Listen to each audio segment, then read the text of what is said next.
Satnam, aloha, it's LC. As you know, I am here because I don't know, I just do this every Friday. So here I am. Today will be a little bit shorter because I'm on a mission today. I do my groceries in the mornings on Fridays after I do this. But later today, I'm going to go knock on people's doors and see what kind of people don't respond to the census. Am I going to be knocking on your door? Anyway, but really, if somebody does, just answer the questions. One, if you've ever paid taxes or if you've ever been born, the government has your information anyway. Two, nobody cares. Like, what am I going to do with somebody's name? Like, I'm going to knock on, like, how many doors a day? You think I'm going to remember something? So that's just to, like, kind of allay any, like, doubt you might feel about doing that. So that's that. But okay, so a lot has been coming through, like downloads galore about boundaries, about self-doubt, about self-love, about walls, about saying yes when you want to say no, about saying no when you want to say yes, all of the things. So today, like last week, I talked a little bit about boundaries. Honestly, do not remember what I said. You'll have to go back and listen. It's, I probably said something about whenever we say yes, when we want to say no, we break a boundary, and boundaries really are informed by values. But so we're going to talk about self-doubt today, because that's just kind of another thing that plays its part. So what is self-doubt? Okay. So in the past, when I've tuned in, and now I'm going to be tuning in here just today to see what wants to come through, but self-doubt is actually, it's kind of a result of the feeling of separation that we have from our capital S self. So self-doubt is actually not necessarily doubting our personality self. It's doubting that the universe will provide for us. It's doubting that what we want can actually happen. It's doubting that we actually are capable and worthy and deserving of the things that we really want to be doing. That's why we say no when we want to say yes. So whereas a boundary is kind of like a thing that helps you to say no, a thing that helps you say no when you want to say no. Self-doubt kind of makes you say no to what you want to say yes to.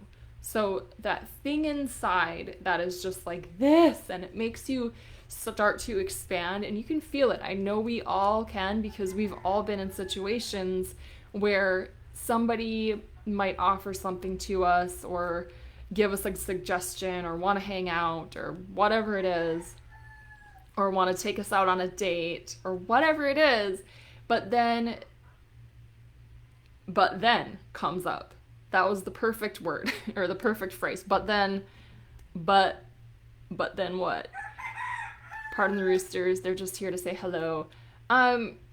So self-doubt actually shows you where you're building a wall between yourself and, so like, here's the wall, here's me, here's myself, and then whatever I really love and want. So that's what happens when self-doubt crawls in. It's because we forget that we are eternally connected to source, to pure source. It builds a wall up between us and whatever we love, because we don't actually trust that that thing that we really love can be ours. But we're source, we're boundless, we are all that is. So truly we can. It's that doubt that will creep in, build that wall, prevent us from saying yes where we really want to, and we break our boundaries and say yes to what we don't want, because we feel like that's all we can have or all we can do, or that will fill a void in some way. Self-doubt is a really huge topic, and like I said, this is going to be shorter today, so I'm not going to talk for very much longer.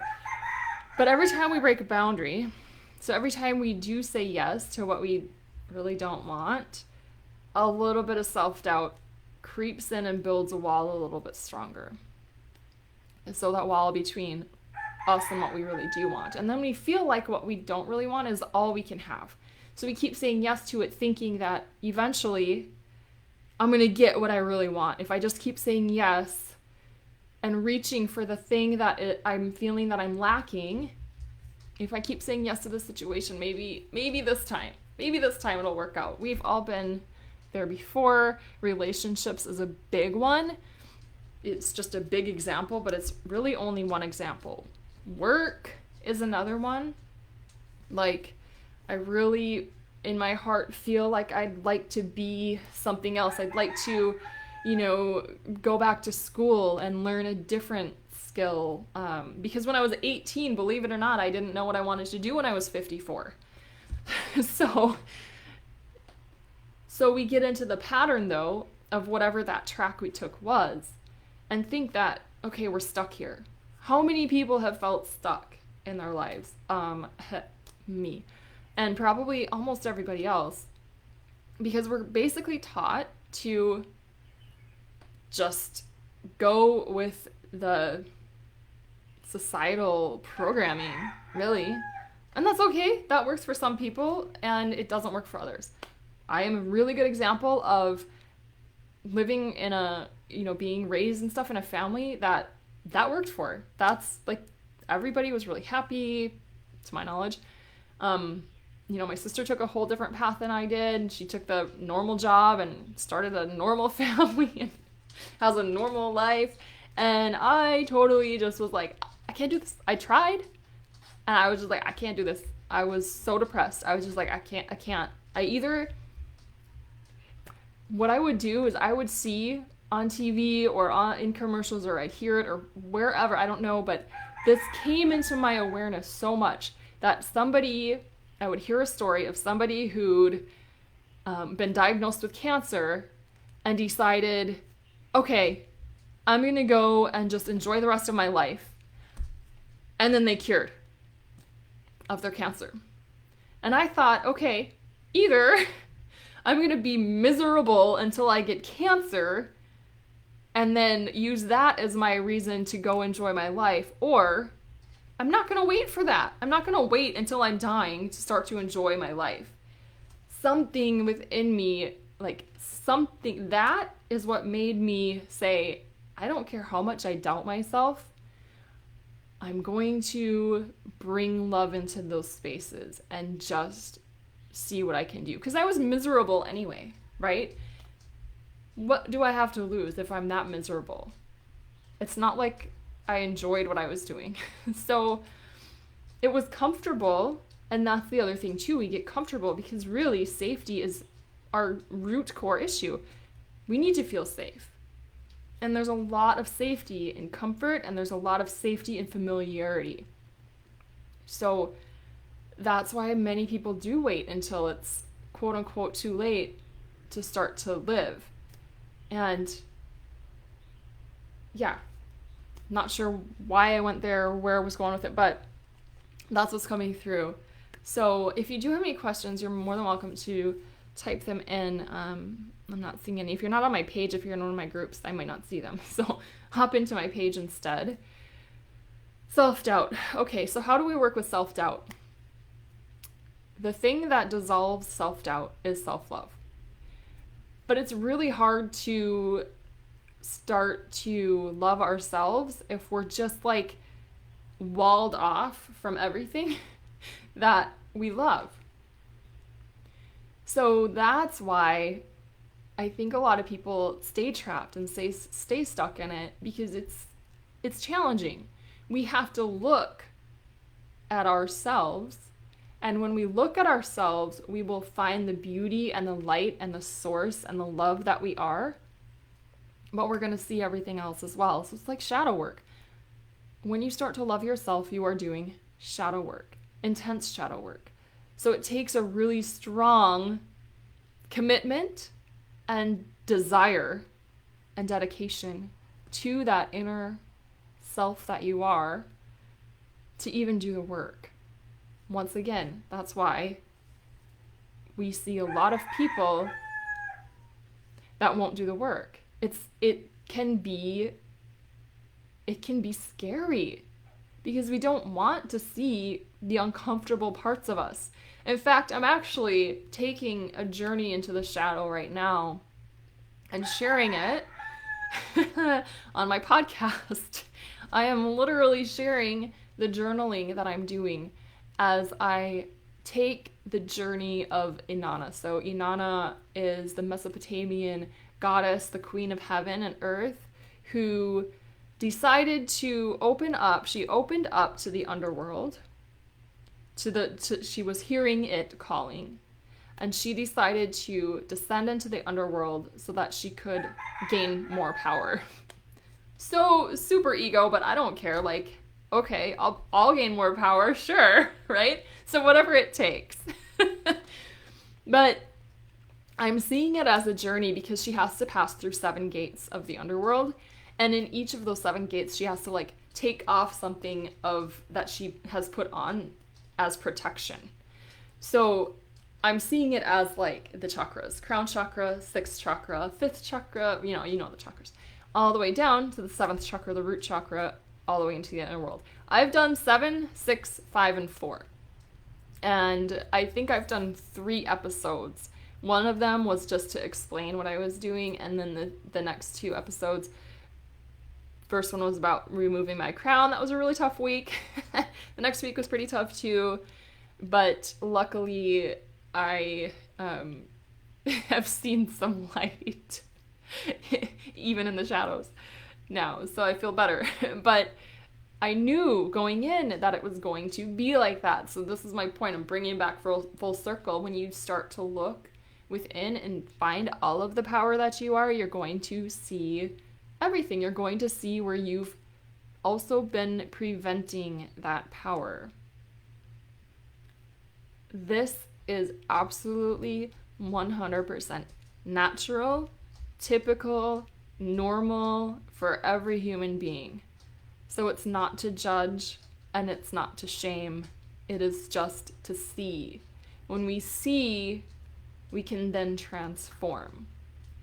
In fact, and this is where I'll end and stop, but when I looked at the 6th chakra, I saw my inner judge and realized my inner judge was trying to protect me from outside judgment. However, I also realized that if I'm judging myself, when those judgments match the judgments from the outside, it just strengthens them. And when those judgments are opposite, which honestly, let's be real, they usually are, right? Our own inner judge is usually opposite what other people think, or just not even on the same page or in the same book. But what it does is these judgments, if they're opposite, will simply cancel the others out. That's why we can hear we're beautiful or we're worthy or we're amazing 1,000 times a day and not believe it, because the inner judge is just canceling it out. Once I made that realization, immediately I felt a peace. And that's what can happen when you go into those shadows, when you look at what the self-doubt has crawled in because of, you'll see, and when we see, we can transform. When we don't look, we will never see, and if we don't see something, we can't change it. So that's my message for the day. If you have any questions about that, let me know. I am available for remote healing and channeling, which is something that you can really use anytime you're feeling like you just need a little bit either of clarity, or you're in these shadows and you're like, I don't see any light and I've lost it. You can use that because the energy healing, the Reiki that I send is very light, and it gives so much clarity. People, like, clarity is the number one word I get as feedback. It literally does clear the energy and the energetics, and it helps you to see just what you need to see for your highest and best. And then I also sit and tune it and do a channeled writing and send that to you as well. So that is something that you can get. Let me know. I'm about to open up a new website that has that available on it. But for now, you'll have to just message me or email me, or however you connect with me. You can connect with me. And then the Wild Radiant Sisterhood is always, always a place to come if you are really like just looking for that support as you do dive into all of these aspects of yourself, the shadows, the light, the everything, being boundless, feeling more into who you are and what you are. I'm actually putting together some courses on boundlessness, on boundaries, on being boundless, and on learning all of the awesome values that you're here to protect for yourself and how to build those boundaries around them so you can be boundless.